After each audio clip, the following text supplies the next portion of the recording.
Olá! Hoje a gente vai mergulhar em um sistema de previsão que é, sério, bem inovador. Ele foi apresentado lá no 5º Congresso Brasileiro de Redução de Riscos e Desastres. A gente vai ver como a combinação de um modelo físico com uma inteligência artificial de ponta tá, bom, mudando as regras do jogo quando o assunto é prever eventos extremos, daqueles que acontecem muito, muito rápido. Beleza, vamos direto ao que interessa. A pergunta que não quer calar é: como é que a gente consegue prever aquelas tempestades, sabe? Aqueles vendavais ou até tornados que simplesmente aparecem do nada? Eles nascem e crescem numa velocidade absurda. Não são eventos que dão dias de aviso, não, a gente tá falando de minutos. Pois é, esse é o baita desafio do que os especialistas chamam de nowcasting. É basicamente a previsão do agora, do futuro imediato. Pensa bem, os modelos de tempo que a gente conhece são ótimos para dizer se amanhã vai chover, mas para acertar o bairro exato e a hora exata que uma tempestade vai cair na próxima meia hora, aí o buraco é bem mais embaixo. Então, para a gente entender essa nova abordagem, nosso roteiro vai ser o seguinte. Primeiro, o desafio do nowcasting. Depois, vamos conhecer essa nova equipe híbrida. Em seguida, ver por dentro do analista de IA, o sistema em ação, a sinergia entre humano e máquina e, para fechar, a próxima fronteira da previsão. Vamos lá?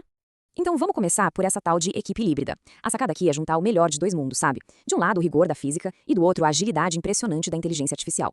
Imagina o seguinte, de um lado a gente tem o físico, que é o modelo WRF. Ele é a base de tudo, o cara que simula a atmosfera usando as leis da física. Super robusto, super poderoso. Mas aí do outro lado entra o analista, a IA Gemini. E olha, o papel dela não é substituir o físico, de jeito nenhum. Ela age mais como um meteorologista super experiente, que pega os resultados do WRF, olha pro que tá acontecendo agora, nos satélites e radares, e faz aquele ajuste fino, sabe? Aquela correção de rota.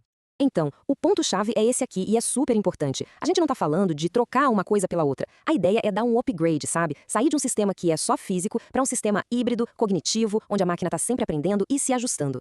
Ok, legal na teoria, mas e na prática? Como é que esse analista de IA trabalha? Para entender isso, vamos pegar um caso real. O evento de Lestada que aconteceu lá na ilha de Santa Catarina, em janeiro de 2025. O processo da Gemini é bem interessante. Funciona em 4 passos. Primeiro passo, fundir dados. Ela pega tudo junto, a previsão do modelo WRF, as imagens de satélite, os dados de radar e bota tudo na mesma panela ao mesmo tempo. Segundo passo, corrigir o modelo. Ela compara a previsão com a realidade. Tipo, se o WRF falou que a tempestade já tá a 20 km da costa, mas o radar mostra ela a 10, a IA vai lá e pá, corrige. Terceiro, reconhecer padrões. Aqui ela busca pistas que às vezes o modelo sozinho não pega, como um topo de nuvem que esfria muito rápido, um sinal clássico de tempestade se fortalecendo e, por último, o passo mais importante, gerar inteligência. Ela transforma aquele mundaréu de dados complexos em algo que faz sentido, em algo útil. E o resultado final não é um gráfico super complicado, cheio de linhas, não. É uma frase. Uma frase clara, direta, como essa aí. O genial disso é que o sistema traduz gigabytes de dados em um alerta que, bom, que qualquer pessoa que precisa tomar uma decisão entende na hora. Isso sim é inteligência que a gente pode usar. Mas não para por aí, não. O sistema já foi colocado à prova em outros cenários bem complicados lá em Santa Catarina. Vamos dar uma olhada em mais 2 exemplos que mostram como ele é versátil. O primeiro caso é um desafio clássico para qualquer meteorologista. Bater o olho numa animação de radar e identificar bem rápido uma supercélula. Para quem não sabe, uma supercélula é um tipo de tempestade gigante, com potencial enorme de gerar granizo e até tornados. E para entender o que a IA encontrou aqui, a gente precisa conhecer um termo, eco-engancho. Pensa nele como se fosse a impressão digital de uma tempestade que está girando, sabe? Quando essa forma de gancho aparece no radar, o alerta de tornado acende na hora. É um sinal clássico. E o que a IA fez foi impressionante. Olhando o radar, ela não só disse, olha, isso é uma supercélula.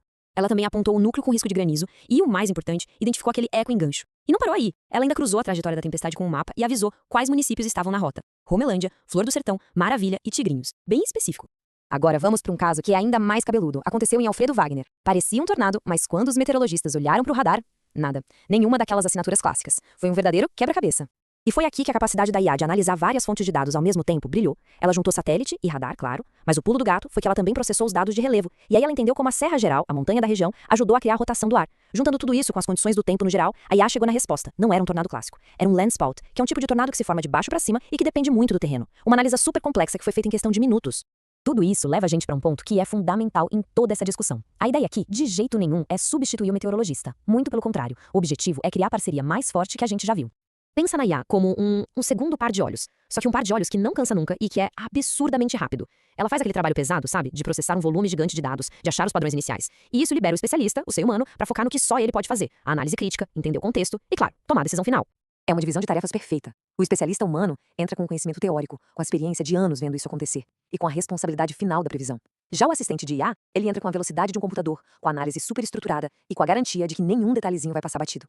Um completa o outro. Juntos, a força deles é muito maior. Então tá, para onde tudo isso vai? O que o futuro reserva para essa tecnologia? É bom deixar claro que isso não é só um experimento isolado. Na verdade, faz parte de um plano estratégico de longo prazo. O projeto todo tem um horizonte de 5 anos. O trabalho já até começou, modelando casos que já aconteceram para treinar o sistema. No segundo ano, a ideia é ter os primeiros protótipos funcionando de verdade. Daí pra frente, é sempre aprimorando, colocando mais técnicas de aprendizado de máquina, até chegar lá no final, com relatórios e publicações científicas para compartilhar o conhecimento.